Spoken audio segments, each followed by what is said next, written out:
যুক্তরাষ্ট্রের নিউ ইয়র্কে নানা আয়োজনের মধ্য দিয়ে শাহ আব্দুল করিম লোকোৎসব অনুষ্ঠিত হয়েছে। নিউ ইয়র্ক প্রতিনিধি কানু দত্ত জানান, কুইন্সের উডসাইডের গুলশান টেরেস মিলনায়তনে উৎসবে অংশ নেন প্রবাসের বিভিন্ন প্রান্তের দর্শক শ্রোতা।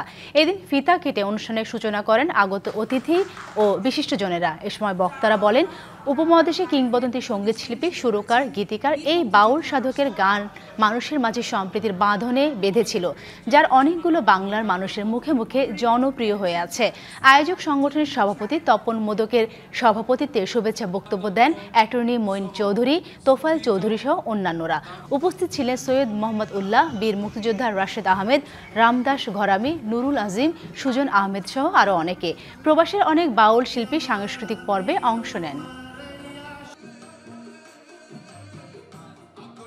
আমার বন্ধু দয়াময় তোমারে